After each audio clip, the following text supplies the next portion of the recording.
saveur divine.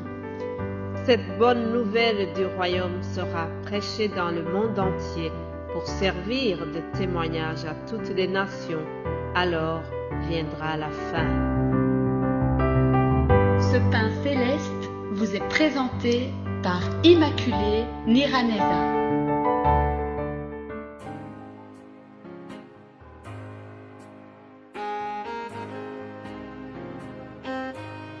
Shalom, shalom, bien-aimés qui écoutent l'émission Saveur Divine. C'est une joie immense de vous retrouver après une semaine de recueillement. J'espère que vous avez passé une très belle semaine. C'est quelques jours qui terminent l'année. Je souhaite vraiment que ce soit des bons moments pour vous, que ce soit une occasion de réfléchir, de penser à tous les bienfaits de Dieu. Je vous propose de commencer notre méditation de la semaine en lisant ces quelques versets du psaume 95. C'est une invitation à l'adoration. David, il dit: venez, chantons avec allégresse à l'Éternel, poussons des cris de joie vers le rocher de notre salut. Allons au-devant de lui avec des louanges, faisons retentir des cantiques en son honneur, car l'Éternel est grand, l'Éternel est un grand Dieu, il est un grand roi au-dessus de tous les dieux. Alléluia! Il tient dans sa main les profondeurs de la terre. Waouh! Chers amis, nous avons suivi un Dieu qui est grand, qui est tout puissant, qui est au-dessus de ceux qui se nomment Dieu. Ah oui, il y en a qui se nomment de petits dieux, mais nous avons un Dieu, le vrai, le créateur du ciel et de la terre, celui qui tient le monde dans sa main, celui qui tient les profondeurs de la terre. Alléluia. Et au verset 6, David continue en disant: venez, venez, prosternons-nous et humilions-nous, fléchissons le genou devant l'Éternel, notre Créateur. Voilà, chers amis, je vous invite à vous prosterner, à vous humilier devant l'Éternel, devant celui qui nous a gardés pendant toute cette année qui s'écoule. Il nous a protégés, il nous a bénis, il nous a guéris. Je suis sûre que toi qui m'écoutes, si je te donnais aussi l'occasion, tu aurais beaucoup de choses à citer, à dire, les choses que l'Éternel t'a faites pendant ces jours qui viennent de se passer, pendant toute l'année 2022. Alors, chers amis, vraiment, nous allons passer une semaine en remerciant encore Dieu, en nous rappelant les bienfaits de l'Éternel. Vous savez, David, lorsqu'il a réfléchi, il s'est dit: mon âme bénit l'Éternel. Dans son psaume 103, David continue dans la même lignée en disant: mon âme bénit l'Éternel, que tout ce qui est en moi bénisse son Saint-Nom. Mon âme bénit l'Éternel et n'oublie aucun de ses bienfaits. C'est lui qui pardonne tes iniquités, qui guérit toutes tes maladies. C'est lui qui délivre ta vie de la fosse, qui te couronne de bonté et de miséricorde. C'est lui qui rassasie de bien ta vieillesse, qui te rajeunit comme l'aigle. Alléluia.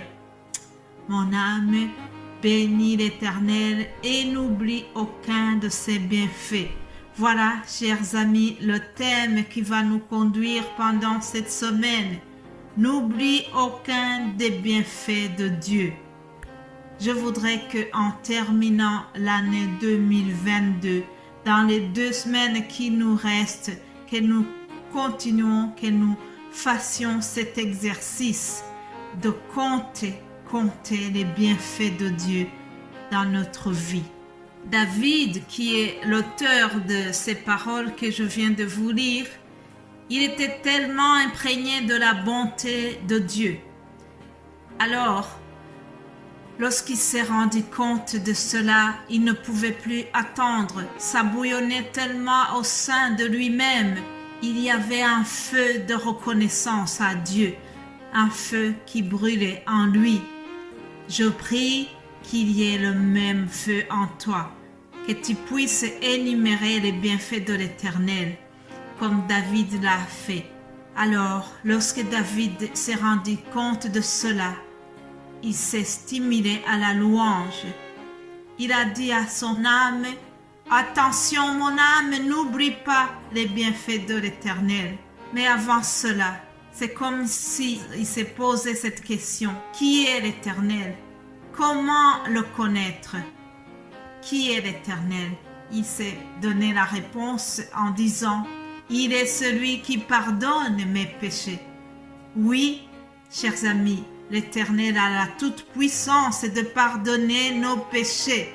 Vous savez, à l'époque de Jésus, les religieux lui ont reproché de se faire égal à Dieu. Lorsqu'il a pardonné les péchés de quelqu'un, les religieux se sont écriés en disant « Qui est celui-là qui ose pardonner même les péchés ?» Ah oui, on n'avait pas compris que Jésus-Christ a la toute-puissance de pardonner le péché comme Dieu le Père. Alléluia. Qui est l'Éternel? David répond en disant, il est celui qui guérit toutes tes maladies. Alléluia. L'Éternel guérit, chers amis. Celui qui a guéri, purifié les 10 lépreux, celui qui a guéri la lèpre de Naaman, celui qui a guéri cette dame qui avait la perte de sang pendant 12 ans.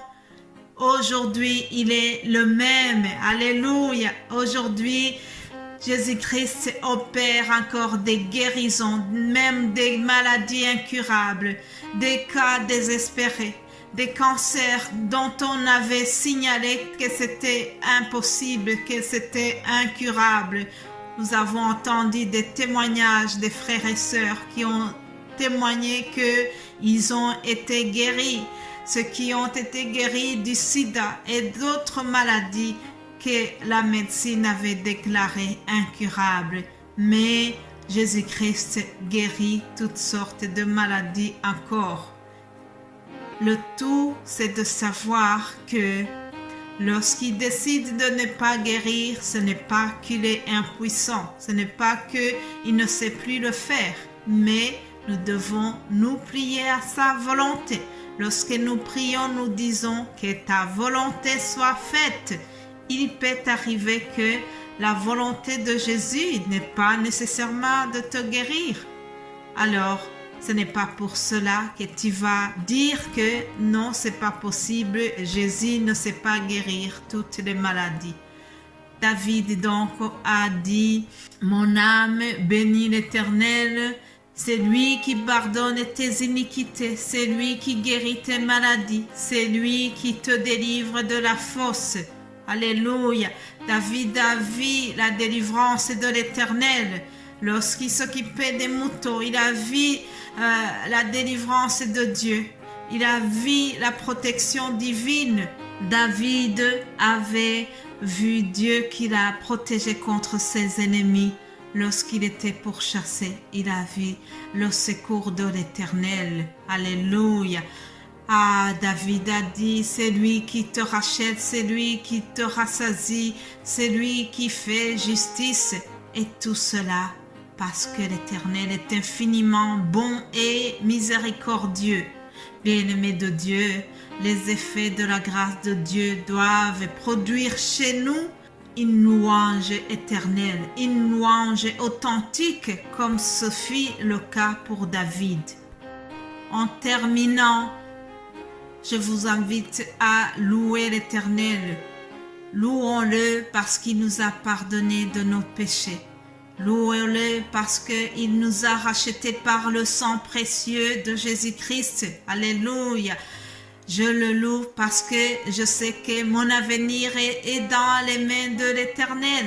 C'est lui qui me guide, c'est lui qui me protège. Alléluia. En terminant l'année 2022, chers amis, apprenons à proclamer ce psaume qui reflète nos émotions et nos sentiments profonds.